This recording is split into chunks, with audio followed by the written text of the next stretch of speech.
अस्सलाम वालेकुम जेंटलमैन। एक दफ़ा फिर हम आपको कैट कॉप अकेडमी के चैनल पे खुश आमदीद कहते हैं।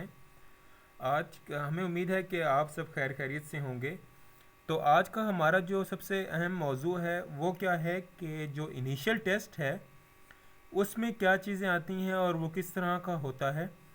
तो सबसे पहले आपको बताता जाऊं कि जो इनिशियल टेस्ट होता है वो तीनों पाकिस्तान मिलिट्री एकेडमी, एयरफोर्स या नेवल एकेडमी, इन तीनों का सेम होता है। बस जो एकेडमिक होता है एक पोर्शन होता है इसके अंदर, उसमें इनमें थोड़ा सा डिफरेंस होता है कि जो एयरफोर्स का होता है वो ज़्यादा मुश्किल होता है और जो आर्मी और नेवी का होता है वो आसान होता है। बेसिकली जो हमारे पास इनिशियल टेस्ट है वो होता है 3 दिनों पर जो मुयसर होता है। इसके 3 दिन होते हैं हमारे पास कि हर एक दिन एक नई एक्टिविटी होती है। तो जैसे आपको आगे बढ़ते चलें कि डे फर्स्ट जो होता है हमारे पास उसमें क्या होता है कि हमारे पास कंप्यूटराइज टेस्ट होता है बच्चों का। उस कंप्यूटराइज टेस्ट में जब अप्लाई करते हैं आप तो आपको पहले दिन जब बुलाया जाता है बताया जाता है कि अपने डॉक्यूमेंट्स और आपकी एक तस्वीर, एक रकम होती है 300 रुपये, वो और ये जो बाकी जो भी सामान होता है आपने लेकर इतने बजे रिपोर्ट करना है। तो जब आप पहले दिन उधर जाते हैं तो आपका उधर एक कंप्यूटराइज टेस्ट होता है कि आप जब कंप्यूटर के सामने आपको लेके जाया जाता है, आप जब फॉर्म वगैरह चेक करके, तो जब आप कंप्यूटर के सामने बैठते हैं तो आपको वो टाइम जो होता है टाइम, उसके अंदर आपको एक टेस्ट दिया जाता है जो कंप्यूटर के ऊपर आपने सॉल्व करना होता है। तो सबसे पहले वहाँ पर होता है वर्बल एमसीक्यूज़ होते हैं। वर्बल एमसीक्यूज़ बेसिकली ये होते हैं कि 86 मिनट्स इनका टाइम होता है और आपने 45 मिनट्स टाइम होता है और ये 86 एमसीक्यूज़ होते हैं जो आपने 45 मिनट्स के अंदर करने होते हैं। और जब आप ये करते हैं तो इसके बाद आपका जो नॉन वर्बल पोर्शन है वो स्टार्ट हो जाता है जिसमें 65 एमसीक्यूज़ होते हैं, वो 30 मिनट्स का होता है। इन दोनों के दरमियान में कोई गैप नहीं होता। बस ये होता है कि जब आपका वर्बल ख़त्म होता है तो आप सबमिट करते हैं तो उसके बाद आपका नॉन वर्बल सामने आ जाता है। जब आप नॉन वर्बल करते हैं तो इसका ये होता है कि जब आप नॉन वर्बल करते हैं तो उसके बाद एक आपका एक चेक बॉक्स का आता है, चेक बॉक्स। अगर आप उसमें क्वालिफाइड, आपके जो वर्बल नॉन वर्बल आपके ठीक हो जाएं तो तब आप एकेडमिक टेस्ट जो होता है लास्ट पोर्शन उसके लिए क्वालिफाई करते हैं। अदरवाइज़ आप जो होता है आपका मैसेज शो हो जाता है उसके ऊपर रेड कलर का कि बेटर लक नेक्स्ट टाइम। और अगर आप पास हो जाए तो आपका ग्रीन कलर का मैसेज शो होता है congratulation you have passed your verbal and non verbal, so you proceed for next academic test.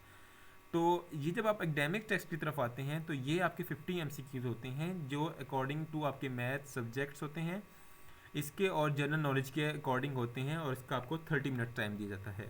तो जैसे कि वर्बल, नॉन वर्बल और एकेडमिक, ये हम आपको मज़ीद इसके बारे में इंफॉर्मेशन देंगे और अपने लेक्चर्स भी आपको इसके बारे में चढ़ाएंगे ताकि आप ज़्यादा से ज़्यादा इससे नॉलेज गेन कर सकें। तो जो हमारे पास सबसे बेसिकली आपको ये पता चलें कि जो ये वर्बल, नॉन वर्बल, एकेडमिक होते हैं इनमें कोई भी नेगेटिव मार्किंग नहीं होती। इसलिए आप कोशिश करें कि कम से कम में ज़्यादा से ज़्यादा अपने जो आंसर्स हैं उनको ठीक करें। ये आंसर कब ठीक हो सकते हैं? जितना आप अपने एक काम पे वर्कआउट करेंगे, जब आप जितना आप उसके ऊपर काम को गौर से करेंगे, उसके ऊपर ध्यान से करेंगे, तो आपको तब ज़्यादा जब प्रैक्टिस होगी तो तब आपके लिए आसानी ज़्यादा हो सकती है कि आप तब उसको सॉल्व कर सकें। तो आगे बढ़ते हैं। हमारा डे 2 होता है जो बेसिकली आपको पता चलूँ कि जो हमारे आजकल कोरोना जो चल रहे हैं, कोरोना एसओपीज़, तो उसमें ये है कि जो डे 1 है उसमें अक्सर बच्चों का मेडिकल भी हो जाता है। ठीक है, तो ये देख के ख्याल रखें कि जो आपकी ड्रेसिंग है या आपको इस तरह करके जाएं कि ताकि आपको मेडिकल देते हुए कोई भी मुश्किल ना हो सके। ठीक है, क्योंकि आपके जो मेडिकल होता है उसमें जो आपके जो ट्राउज़र होता है वो आपके घुटनों से ऊपर होना चाहिए और आपकी शर्ट आपको ऑब्वियसली नहीं पहनाते। तो ख्याल रखें कि कोई बच्चा ऐसा पैंट वगैरह पहन के ना चला जाए कि वहाँ पर उसको इशू हो और वो आगे से फिर इस तरह बच्चों को कुछ करें। तो कोशिश करें कि आप, वैसे तो उनका रवैया बहुत अच्छा होता है स्टूडेंट्स के साथ, अपने कैंडिडेट्स के साथ, और उनके कोऑपरेटिव होते हैं काफ़ी। तो कोशिश करें कि आप भी कोऑपरेटिव हों, जिस तरह वो कहते हैं आप उस तरह का काम करें। तो जो फिजिकल, बेसिकली जो मेडिकल है उसका उस दिन हो जाएगा, ज़्यादा चांसेस हैं। अगर नहीं होता तो नेक्स्ट डे जो डे 2 होता है उसको होता है। तो फिज़िकल की डेट आपको ज़्यादा चांसेस होते हैं कि अगले दिन ही दी जाती है या फिर जो 1-2 दिन का बीच में गैप देकर उसके बाद डेट दी जाती है आपको।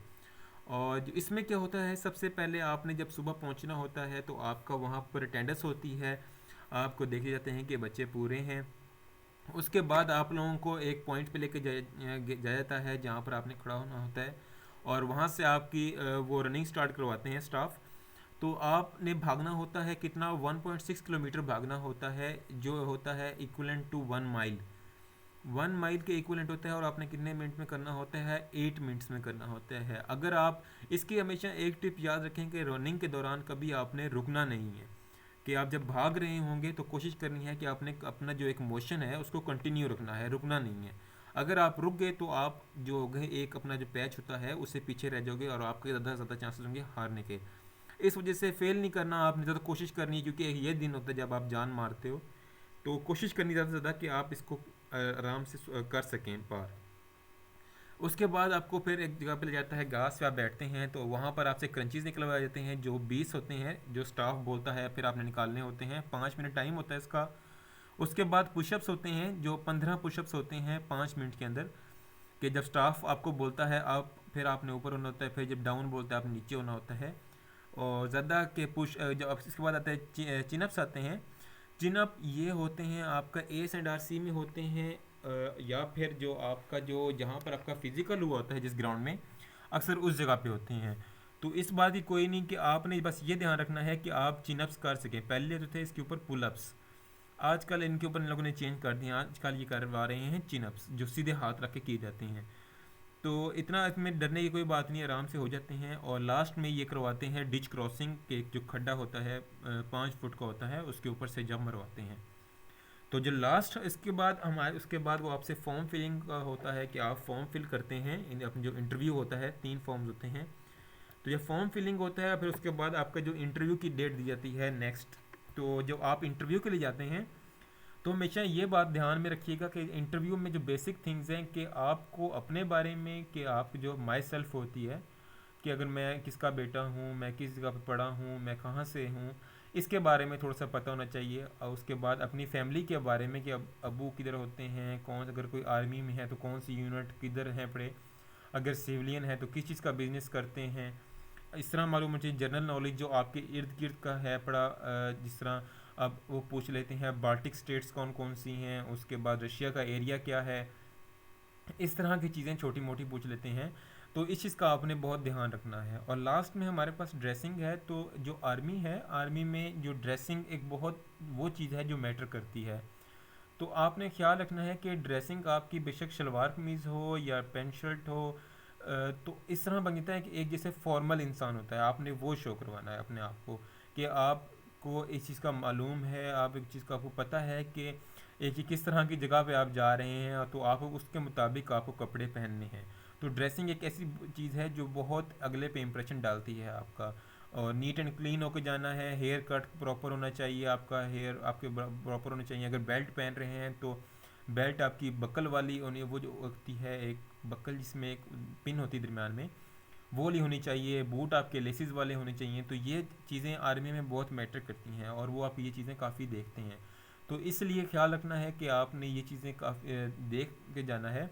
और ये हमारे 3 दिन होते हैं इनिशियल के। तो इसके बाद अगर आपने ये जब इंटरव्यू क्वालिफाई कर देते हैं इंशाल्लाह, तो आपका उसके बाद आपको एक फॉर्म देता है आईसीएसबी, जो 2 या 3 दिन बाद आपने जो डॉक्यूमेंट्स के साथ अटैच करके जमा करवाना होता है। तो आज का हमारा यही था, बेसिकली इनिशियल के बारे में आपको बताना था।